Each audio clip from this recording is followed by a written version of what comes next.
안녕하세요. 반갑습니다. 24번째 시간이죠. 이제 컴퓨터 범죄 및 바이러스. 우리 저번 강의까지 뭐 배우셨어요? 그렇죠? 멀티미디어 배우셨죠? 거의 이제 마무리 단계다 이렇게 보시면 되겠습니다. 이 파트가 어렵지 않습니다. 개념 이해하시고 용어 잠깐만 생각해 보시면 어렵지 않게 문제 맞추실 수 있게 됩니다. 정보사회부터 일단 출발해 볼까요? 자, 정보사회라는 게 뭔가요?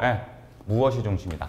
정보가 중심축을 이뤄요. 그래갖고 정보에 가치를 두어서 정치, 경제, 군사, 문화 이끌어가는 사회를 말한다. 어려운 얘기 아니시죠? 정보사회에 대한 개념, 거기서 나타나는 여러 가지 것들 특징 한번 배워보시는 겁니다. 자, 정보사회의 특징. 정보의 생산, 유통, 소비자의 주체가 뚜렷하지 않아요. 이건 도대체 무슨 얘기인가요?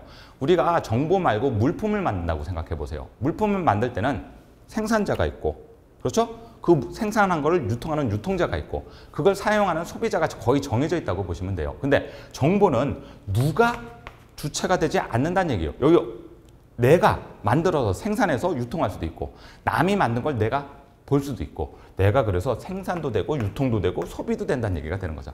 그러시죠? 그래서 주체가 뚜렷하지 않다라는 거 기억하시고, 여기는 그냥 여러분들 뉴스의 신문 보듯이 이해하시면 됩니다.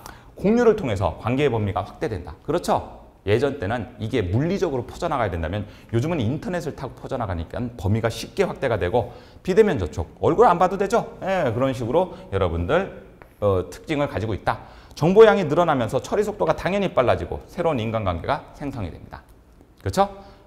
대중화 현상이 약화되어 가고, 이게 무슨 뜻이에요? 이제 사람들이 안 모이죠? 안 모여도 정보를 얻어내고 같은 의견을 표현할 수 있기 때문에, 그래서 여러분들 대중화 현상이 약화되어 가고 개인의 개성과 자유가 중요시되게 되는 그런 특징을 가지고 있는 게 정보화 사회다. 어려운 얘기 아니죠? 그래서 혹시나 특징 같은 거 묻게 되면 이런 것들 우리 일반 상식적인 개념이라고 생각하셔갖고 문제 푸시면 되시겠어요. 자, 그 대신 문제점도 발생해요. 뭐냐? VDT 증후군. 혹시 요 용어 나오게 되면 이렇게 이해하시면 됩니다. 모니터를 보는 사람들이 그 모니터를 장시간 보면서 작업하기 때문에 나타날 수 있는 병, 불편함 이렇게 생각하시면 돼요. 그리고 뭐 어깨 통증, 목 통증, 거북목 이런 얘기 하잖아요. 그 다음에 테크노 스트레스, 전자적인 기술적인 맨날 모니터만 보고 뭐 이렇게 하다 보니까 스트레스를 받는다라는 관련 직업병이 발생할 수 있고요. 인간과의 유대감이 약하대요. 만나서 뭔가를 해야 되는데 안 보고 한다는 얘기죠. 서로 휴대폰으로 한다든가. 그래서 판단 능력이 상실된 가능성도 있고 문제가 많이 되죠. 이건 여러분들 보시면 이해가 되실 거예요. 개인정보도 유출되고 사생활 침해도 심해지고, 문제는 거기다가 이제 폭력물이나 음란물이 무분별하게 유통될 수 있겠죠. 그리고 개인의 개성과 자유를 중요시하게 된다. 이런 것들의 현상을 갖고 올 수 있다라는 말씀을 드리는 겁니다. 자, 그리고 난 다음에 문제점 또 하나 볼까요? 현실 도피. 많이 들어보셨을 거예요. 그렇죠? 그 다음에 비인간성. 기기하고만 계속 일을 하다 보니까 그런 현상이 발생하고, 요거 불평등. 평등 아닙니다. 정보사회면은 정보 습득의 평등. 이렇게 지문 나오게 되면 틀려요, 여러분들. 불평등이에요. 무슨 뜻일까요? 나이가 드신 분들은 정보를 받는 양이, 왜냐하면 스마트 기기 같은 것들을 다루는 게 익숙하지 않으시니까.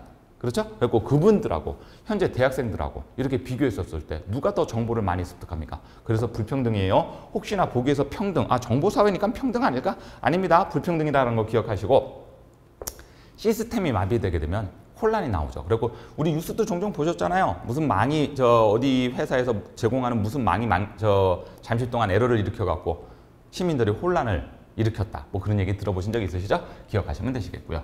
그것 때문에 나타나는 여러 가지 정보사회에서 컴퓨터 범죄가 그래서 급증하게 됩니다. 그래서 통신 기술로 통해서 저지르는 불법적이고 파괴적이고 비윤리적인 위법 행위를 우리가 이제 컴퓨터 범죄라고 하는데, 기본적으로 우리 일상생활에서 하지 말아야 될 거는요, 여러분들 컴퓨터 인터넷상에서도 하지 않는 게 당연하겠죠. 그렇죠? 이거는 그냥 여러분들 상식적으로 기억해 주시면 되시겠고요.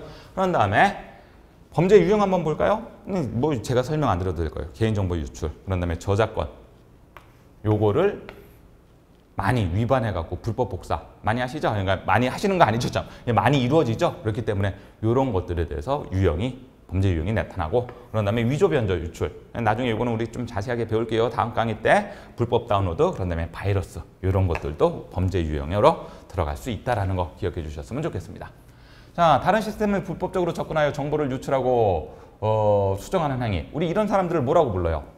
해킹, 해커, 그렇죠? 크래커, 시스템을 파괴하거나 자료를 가져가는 사람, 블랙 해커. 제가 맨날 이런 말씀을 드려요. 해킹, 해커, 나쁜 놈, 크래커, 더 나쁜 놈. 이제 옛날에 이제 그 오프라인으로 강의할 때 외우기 귀찮으면 그렇게 외우세요. 그냥 이렇게 말씀을 드렸습니다. 그리고 해커, 크래커, 좋은 놈은 아니다. 그렇게 기억하시면 되시겠죠? 넘어갑니다. 자, 그러면 어떻게 컴퓨터 범죄 예방을 할 건가? 이건 이제 이런 것들이 문제 나오겠죠. 우리가 컴퓨터를 사용하기 때문에. 이건 근데 여러분들 그냥 상식적으로 생각해 보세요. 방화벽 구성해라. 좋죠? 그렇죠? 정상적인 루트로는 왔다 갔다 하지만 벽에 불을 질러 놨으니까 담 타고 넘어오는 놈들 태워버리겠다. 그렇죠? 당연히 보안 프로그램 설치해. 그런 다음에 업로드된 파일, 업로드가 뭐예요? 어디에 있는 파일, 인터넷 상에 있는 파일을 내 컴퓨터로 다운로드 할 때, 그렇죠? 자료를 인터넷상에 올리는 걸 업로드라고 부르고, 그렇게 업로드된 거를 내 컴퓨터로 가져오는 걸 우리가 뭐라고 부르죠? 다운로드라고 부르죠. 그렇죠? 다운로드 받을 때 검사하고 받아라. 바이러스에 감염될 수 있었기 때문에, 감염된 거일 수도 있기 때문에. 그리고 여러분들 백신은 뭐가 좋다? 최신 게 좋아요, 여러분들. 당연하겠죠? 네, 백신은 최신 게 좋다라는 거 기억하셔갖고 이렇게 백신은 주기적으로 업데이트 해주시는 게 좋습니다. 자, 정기적인 보안 검사하는 게 좋겠죠. 그리고 컴퓨터에서 뭔가 뭐 불법적인 침입이 있었나 없었나 확인해 보는 것도 나쁘지 않고 비밀번호 수시로 변경하세요. 그리고 요즘은 또 비밀번호 만들 때 옛날 때처럼 네 자리 이런 거 잘 요구 안 하죠. 가급적으로 다양한 조합, 숫자, 문자, 뭐 특수기호 들어가야 되는 거고 웬만하면 비밀번호는 개인정보가 들어가지 않는 게 좋습니다. 주기적으로 변경해 주는 것도 나쁘지 않고요. 정크메일로 의심 가는 거는 이메일을 확인하지 않고 바로 삭제합니다. 여러분들 정크메일이 뭐예요? 정크. 여러분들 이렇게 영어로 하게 되면 정크 이렇게 붙는데 무슨 뜻이냐? 불량식품. 여러분들 정크푸드 그러면 불량식품 이렇게 번역이 됩니다. 그럼 정크메일도 정상적인 메일이 아니라는 얘기죠. 이런 것들 의심이 가는 것들은 여러분들 어떻게 하시라고요? 확인하지 말고 즉시 삭제해 주세요. 되셨습니까? 예, 좋습니다. 자, 일반적으로 저작권자, 이제 저작권에 대해서 한번 배워보죠. 이것 때문에 여러분들 이제 말들이 많아지는 거죠. 불법적인 복제도 일어날 수 있고. 그러면 이제 우리가 저작권이라는 개념 이해하시고 그 저작권도 간혹 가다가 문제 나오거든요. 그리고 저작권에 대한 개념 한번 살펴보시자고요. 일반적으로 저작자가 자신이 생성한 창작물, 그때 가지는 권리. 됐죠? 그걸로 보호하는 것도 저작권이라고 보통 얘기를 합니다. 2차 창작물도 저작권을 가져요. 기본적인 게 만들어져 있는데 그 기본적인 걸 응용해갖고 내가 뭔가를 새로 만들었어. 그러면 그것도 저작물로 인정이 됩니다. 창작물도 저작권을 가질 수 있고요. 초상사진도 본인의 승낙을 받아야 되는 거 당연한 얘기고요. 신문기사도 저작물로 인정을 받습니다. 그렇기 때문에 마음껏 불펌하시면 안 된다 이런 말씀 드리는 겁니다. 그리고 이런 것들 저작권에 대한 개념 이해하시고 저작권의 예외도 있다. 무조건 저작권이 우선시되는 게 아니라 저작권도 예외가 있다. 어떤 거? 국가나 지방단체에서 작성한 문건, 법령, 고시, 공고, 법원의 판결은 저작권의 예외로 봅니다. 그렇죠? 그러니까 저작권자가 없다라는 개념이 아니라 저작권이 발동하지 않는다 이렇게 생각하시면 되시겠네요. 그다음에 사실을 전달한 시사보, 그다음에 시사보도 국회 또는 지방의회 연설 같은 것도 저작권의 예외 사항입니다. 사람의 이름, 단체, 명칭 이런 것들도 예외 사항으로 인정이 되고 있다라는 거 잠깐 기억해 주시고 그런 다음에 요게 중요한 게 아니라 중요한 거 문제 묻게 되면 요걸 종종 물어요. 저작권의 제한. 무조건 저작자만 보호해 주는 게 아니라 이런 것들로 사용되는 것들은 저작권의 제한을 둡니다. 사용할 수도 있는 경우가 있습니다. 라는 말씀을 드리는 거죠. 자, 예를 들면 영리 목적이 아닌 여러분들 영리 그러면 무슨 뜻이에요? 네, 돈이 목적이다. 영리하면 돈이에요, 여러분들. 그리고 돈 목적이 아닌 공연 방송할 경우에는 저작권의 제한을 둘 수 있고 교육 목적. 네, 그리고 그 학교 시험지 문제 만드는 거. 뭐 이런 것들에서는 저작권의 제한을 둡니다. 시험 문제에서는 어떤 걸 갖고 와서 인용해도 상관이 없다. 뭐 이런 얘기가 되는 거겠죠. 공포된 저작물을 인용된 경우, 아까 공포, 그렇죠? 나라에서 만든 여러 가지 법원의 판결문 같은 것들. 그런 다음에 재판 절차를 위해서 복제한 경우도 제한을 둡니다. 시사보도에 이용할 경우도 제한을 둘 수 있고요. 보세요. 사적입니다. 헷갈리시면 안 돼요. 공적 아니에요. 사적이에요. 나 혼자 잠깐 쓰고 말려고 했던 것들도요. 저작권의 제한을 저작권을 발동하지 않는 경우도 있다라는 말씀이에요. 간혹가다 이렇게 우리 예를 들면 공연 뭐 이런 한자고는 다르지만 이렇게 사적 공적이기 때 차라리 공적이 아닌가? 아니에요. 사적입니다. 이런 거 문제 나왔을 때 여러분들 헷갈리지 마십시오라고 말씀을 드리는 거고요. 도서관 등에서 복제하는 경우 간혹 가다가 물론 여러 가지 창작물이 복제돼 갖고 잘못 남들한테 영리 목적 뭐 이렇게 뭐 배포용 이런 건 안 됩니다. 이것도 어떻게 보면 요거랑 비슷한 얘기로 이해하시면 되시겠고 아까 말씀드렸죠. 시험 문제. 점자. 여러분들 점자 뭐예요? 눈이 안 보이시는 분들을 위해서 책을 만든 게 그게 그 글자를 쓰는 게 점자라고 부르죠. 요거 그렇게 복제된 경우도 저작권에 제한이 두고요. 그런 다음에 방송사업자의 일시적인 녹음, 그런 다음에 녹화, 요것도 맞습니다. 그리고 프로그래밍 언어, 우리가 말하는 뭐 C 언어, 비주얼 베이직, 그걸 이용해서 갖고 내가 만약에 프로그램을 또 하나 만들었어. 내가 만든 프로그램은 저작권을 인정해줘요. 근데 내가 비주얼 베이직을 이용해갖고 만들었다. 그럼 그 비주얼 베이직에서 저작권을 발동할 수 있느냐? 그건 아니란 얘기죠. 그 개념, 우리가 사용하는 언어, 규약 같은 거는 저작권에 해당하지 않는다. 요거 꼭 기억하셔갖고 혹시 문제 나오게 되면 복잡하지 않게 이런 개념들 이용하셔갖고 문제에서 답을 골라내십시오. 라고 말씀을 드리는 거죠. 볼까요? 문제 잠깐 보고 넘어가죠. 컴퓨터 범죄에 대한 대비책, 바이러스 예방치료 프로그램을 지속적으로 개발해라. 좋죠? 그렇죠? 옳지 않은 거 고르는 겁니다. 크래커, 해커, 아까 뭐라고 그랬죠? 일단 나쁜 놈. 나쁜 놈을 지속적으로 양성하는 것. 양성한다가 무슨 뜻이에요, 여러분들? 키워나간다는 얘기죠? 키우면 안 되잖아요. 나쁜 놈인데. 그렇죠? 답은 그래서 몇 번? 2번이 됩니다. 자, 해킹 방지를 위해서 방화벽, 해킹 방지 시스템. 좋죠? 그런 다음에 보안, 검사를 통해서 해킹 여부를 감시하도록 해라. 대비책으로 괜찮은 방법입니다. 답은 그래서 몇 번? 2번. 자, 2번 나갑니다. 아래에서 설명하는 저작권법에 기초한 저작자의 재산권이 제한되는 범위가 아닌 것은 아까 저작권의 제한 기억나시죠? 그렇죠? 그랬었을 때 자, 요거는 일단 저작권에 대한 의미를 말하고 있어요. 그리고 발전의 이바지함을 목적으로 한다. 공정한 저작권에 본질적으로 침해하지 않는 거. 그렇죠? 나온 김에 잠깐 설명드릴게요. 저작권은 70년간 유지됩니다. 살아있을 때는 무조건 유지가 되고요. 저작권자가 살아있으면 그거는 무조건 그 사람한테 저작권이 인정이 되고요. 혹시 저작권자가 사망한 뒤에라도 몇 년간? 70년간 유지가 된다는 것도 또 하나 기억해 주시고 자, 보세요. 답 한번 볼까요? 공적 이용을 이용해서 공공기관 등에서 복제한 경우 아까 말씀드렸죠? 공적이니까 맞을 것 같아. 아니라고요. 사적이라고요. 사적이라고. 그렇죠? 네, 사적 이용을 하게 되면 제한이 되는 범위가 됩니다. 그런 다음에 나머지 거는 아까 똑같죠? 보도 비평, 정당한 범위 내에서 인용. 그런 다음에 고등학교 이학, 교육적 목적, 그리고 시험 문제 만드는 거 그런 것들은 크게 상관하지 않습니다. 방송사업자가 자체 방송을 위해서 일시적으로, 그렇죠? 아까도 말씀드렸어요. 일시적으로 녹음, 녹화하는 경우도 제한을 둘 범위에 해당됩니다. 그리고 요거 문제 헷갈리지 말아라. 공적이 아니라 뭐라고요? 사적입니다. 다음 중 저작권에 대한 설명으로 가장 적절하지 않은 것은 저작자의 생존기간 동안 맞죠? 방금 말씀드렸던 게 여기 지문에 나타나네요. 70년간 맞습니다. 동그라미. 당연히 권리를 보호하는 걸 목적으로 하겠죠. 그렇죠? 영리를 목적으로 하지 않은 공연, 저작권에 제한할 수 있다. 기억나십니까? 그럼 답은 몇 번이에요? 4번이죠. 아까 말씀드렸어요. 프로그램 언어 규약은 저작권이 적용되지 않아요. 그래서 이런 문제 나왔을 때 헷갈리지 마세요. 라는 말씀 드리는 겁니다. 이쪽 파트는 어려운 거 없어요. 그리고 우리 실질적인 개념, 우리 사회적 개념을 잘 접목시키게 되면 문제를 푸실 수가 있다는 얘기죠. 자, 이런 문제가 간혹가다 나왔어요. 기술적 문제로. 컴퓨터, 그러니까 디지털로 만든 거에 대한 저작권 정보를 위해서 무엇인가를 집어넣어야 되지 않겠습니까? 그걸 우리가 뭐라고 부릅니까? 이건 외워주셔야 됩니다. 디지털 워터마크. 혹시나 이런 문제 나오게 되면 맞추실 수 있도록 해라. 디지털 기록은 뭐예요? 우리가 손으로 쓰는 게 아니라 컴퓨터로 뭔가 기록물을 남기게 되면 디지털 기록이라고 부른다. 디지털 인증서는 우리가 컴퓨터로 만든 여러 가지 것들에 대해서 확실함을 부여하는 개념, 이렇게 기억하시면 조금 편하실까요? 디지털 서명도 같은 개념, 인증서 서명 비슷한 개념으로 이해하셔갖고 생각하시면 되시겠고, 지금 특정한 패턴, 저작물, 저작권 정보를 식별할 수 있는 패턴을 앞으로 뭐라고 부를 거라고요? 워터마크. 근데 앞에 뭐가 붙어야 된다? 디지털.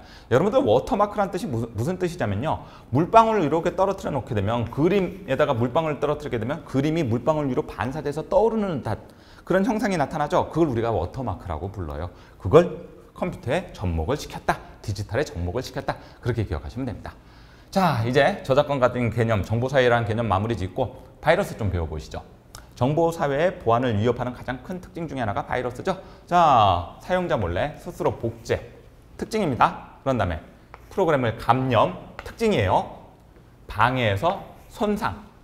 되셨나요? 이런 특징을 가져요. 그럼 바이러스를 어떻게 정의하냐? 이런 악영향을 주는 악성 프로그램이라고 생각하시면 돼요. 자, 그럼 바이러스도 앞으로 뭐다? 예, 프로그램이에요, 여러분들. 기억하세요. 그래서 악성 프로그램을 우리가 뭐라고 부른다? 바이러스라고 부를 거다. 자, 주로 인터넷과 통신 매체. 주로라고 말씀드렸죠? 무조건 인터넷으로만 들어오는 거 아니에요. 바이러스가 담겨져 있는 USB를 사용하시더라도 컴퓨터에 바이러스가 감염될 수 있겠죠. 근데 주로 이제 요즘은 통신 매체와 인터넷을 통해서 많이 감염이 되죠. 되셨죠? 자, 아까 말씀드렸어요. 자기 복제, 은폐, 파괴. 자기 복제는 바이러스의 기본적인 특징이죠. 복사해서 퍼뜨려 나가줘야 되니까. 은폐는 잘 발견되면 안 되잖아요. 은폐, 엄폐. 그렇죠? 파괴.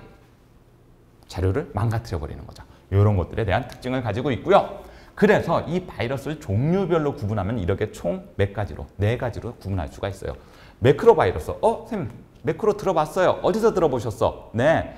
커말 2급 하셨던 분들 실기에서 우리 매크로 문제가 아예 나타나잖아요. 매크로 기능을 수행하십시오. 매크로 명령을 사용하는 프로그램의 데이터를 감염시키는 바이러스를 우리가 매크로 바이러스라고 부르고, 요거는 바이러스의 이름이에요. 멜리사 라누스. 이런 이름 누가 붙여요? 보통 바이러스 만든 사람이 이런 바이러스를 만들었다, 내가 만들었다라는 자랑식으로 이렇게 붙인다, 뭐 이런 얘기가 있습니다. 그런 다음에 부트 바이러스는 말 그대로죠. 여러분들 부팅 배우셨잖아요. 어디 영역에? 부트 영역에 자리 잡아갖고 부팅에 영향을 주는 바이러스. 이걸 우리 예전에 배우셨던 거하고 접목을 시키면 이렇게 되는 거죠. 하드디스크가 인식이 되지 않는 경우에는 다른 디스크를 통해서 컴퓨터를 부팅한 다음에 바이러스 검사를 해봐라. 바이러스 때문에 하드디스크가 인식 안 되는 경우도 있다. 기억나실까요? 그래서 거기에 해당되는 종류 이름은 브레인 미켈란젤로. 이름 참 거창하게 붙여놨네요. 파일 바이러스. 대부분 우리가 바이러스 하게 되면 이 녀석 말하는 거예요. 실행 파일을 감염시키는 바이러스로 예루살렘, CIH, 체르노빌 바이러스 뭐 이렇게 부르는데 이런 것들이 해당되고요. 요 파일 바이러스는 다시 4가지로 나눠져요. 연결형. 자, 보세요. 우리가 어떤 파일을 실행하게 되면 이 아이콘을 더블클릭하면, 실행 파일을 더블클릭하게 되면 이렇게 정상적으로 프로그램이 실행돼야 되는 거 맞죠? 근데 연결형은 뭐냐면요. 바이러스가 있는, 이 바이러스에 감염되게 되면은 요걸 더블클릭해서 실행하게 되면은 요게 실행되는 게 아니라 바이러스가 위치한 곳으로 갑니다. 그래서 이 바이러스가 뭐가 되는 거죠? 실행이 되는 거. 그렇죠? 그러니까 시작 위치를 바꾸는 거예요. 쉽게 말하면. 시작 위치 변경이라는 개념 들어가면 연결형이에요. 기생형은 실행 파일 앞뒤에 붙어져 있어갖고 요걸 실행하게 되면 요것들도 같이 실행이 되겠죠? 그런 식으로 나타나는 거. 산란형은 여러분들 산란한다는 얘기 들어보셨잖아요. 뭐한테 쓰는 거예요? 예, 닭이 알라면 산란한다 그러잖아요. 그렇죠? EXC 여기에 걸리게 되면 EXE 실행 파일이 있어. 요거랑 똑같은 컴 파일을 만들어요. 근데 얘는 바이러스. 그렇죠? 그리고 먼저 뭐가 실행이 되냐면 얘가 먼저 실행이 되고 얘가 두 번째로 실행돼. 그리고 얘를 죽었다 깨나도 더블 클릭해도 프로그램이 실행되지 않고 계속 뭐가 실행된다? 바이러스가 실행된다. 그렇죠? 겹쳐 쓰기는 원본에 말 그대로 겹쳐져 갖고 이상을 일으키는 건 바이러스다. 이렇게 생각하시면 되시겠어요. 그리고 파일 바이러스 종류에서는 이렇게 4가지로 구분이 되고, 혹시나 이게 문제로 나오게 되면 그 특징 갖고 문제 맞추셔라. 이런 말씀 드리는 거죠. 자, 부트 파일 바이러스. 부트 섹터와 파일을 모두 감염시키는 바이러스로 데킬라, 침입자 바이러스 등이 있습니다. 되셨나요? 예, 좋아요. 그래갖고 이렇게 바이러스의 종류까지 배우셨고요. 그럼 바이러스 예방하는 거, 이거 지극히 상식적인 얘기예요. 최신 버전의 백신. 당연하죠? 아까도 말씀드렸어요. 백신은 무조건 최신 게 좋다고요. 다운로드 파일을 그냥 무조건 열어봐라? 아니죠. 이해되시죠? 바이러스 검사 후 열어봅니다. 의심되는 전자우편 파일 열어봅니까? 아니요. 아까 우리 뭐 정크 메일이라고 배우셨잖아요. 이해되실 겁니다. 자, 네트워크 공유에 있는 거. 일단 내게 아니고 남쪽에서 내 쪽으로 갖고 올 때는 무조건 이거 검사해라. 이 얘기가 되는 거겠죠. 되셨죠? 그런 다음에 감염에 대비해서 백업을 적극적으로 활용해라. 그래서 질문. 우리 예전에 백업 배우셨는데 백업은 어떻게 하는 걸 백업이라고 그래요? 같은 장소, 내가 자주 쓰는 장소에 똑같은 거 한 개 더 만들어 놓는다고 그거 백업 아니에요, 여러분들. 백업은 아예 다른 장소에다가, 그래서 원본 파일이 망가지게 되면 다른 장소에 있는 걸 갖고 와갖고 쓸 수 있게끔 하는 게 백업입니다. 같은 장소에서 하나 더 만들어 놨다고 백업해서 이러시면 안 된다는 얘기죠. 자, 그것도 기억해 주시고. 자, 그럼 이제 바이러스까지 다 배우셨으니까 이제 바이러스 끝나고 나면 보안밖에 안 남았어요. 자, 보안할 때 조금 다양한 거 설명드리고 이제 그러면 컴퓨터 일반이 마무리가 됩니다. 자, 문제 일단 풀어보고 마무리 짓죠. 컴퓨터 바이러스 특징. 숨어있다. 은폐. 기억나시죠? 네, 그런 다음에 자신을 복제. 기억나시죠? 감염까지. 그런 다음에 인터넷과 같은 통신 매체에서만 감염된다. 주로 여기가 감염 경로긴 하지만 이거 외적으로도 다양하게 감염이 되죠. 자, 소프트웨어뿐만 아니라 하드웨어 성능에도 영향을 미친다. 아까 하드디스크가 인식이 안 되는 경우도 있다. 그래서 바이러스 검사해봐라. 기억나시죠? 네, 그거 기억하시면 되시겠고요. 자, 2번 문제. 프로그램을 직접 감염시키지 않고 디렉토리 영역에 저장된 프로그램의 시작 위치를 변경합니다. 실행 파일 바이러스죠. 그렇죠? 그 중에서 바이러스 종류가 4개가 있다고 그랬죠. 이렇게 위치를 변경하는 걸 뭐라고 가르쳐 드렸어요? 그렇죠. 우리 연결형 바이러스. 이렇게까지 자세하게 문제 나오게 되면 이런 유형까지도 구분해서 좀 기억하셔라. 커말 1급의 그의 범위는 그래서 상당히 다양하다라고 말씀을 드리는 거예요. 답은 어렵지가 않았어요. 개념이 저하고 같이 배우셨기 때문에. 그래서 연결형 바이러스가 됩니다.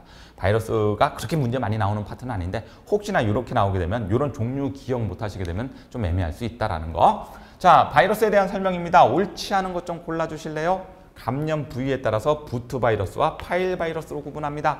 맞죠? 자, 사용자 몰래 스스로 복제, 오케이. 다른 프로그램을 감염, 오케이. 그런 다음에 파괴까지. 이게 바이러스의 특징이었었죠? 옳지 않은 것 고르는 겁니다. 주로 복제품을 사용하거나 통신 매체를 통해서 다운로드 프로그램에 의해서 감염된다. 이것도 맞는 얘기죠.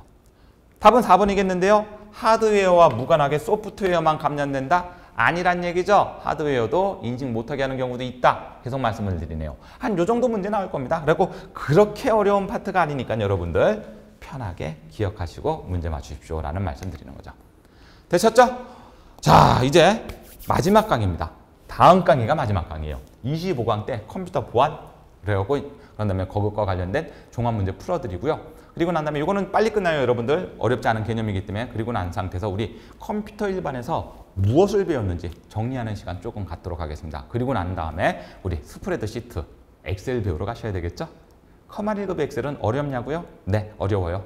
대놓고 어렵다고 말씀드리는데 근데 그렇게 어렵지는 않으니까 저와 같이 그거 마무리 지을 수 있도록 한번 해보도록 하겠습니다. 자, 저는 다음 시간에 컴퓨터 일반 마지막 강의로 돌아오도록 하겠습니다. 감사합니다.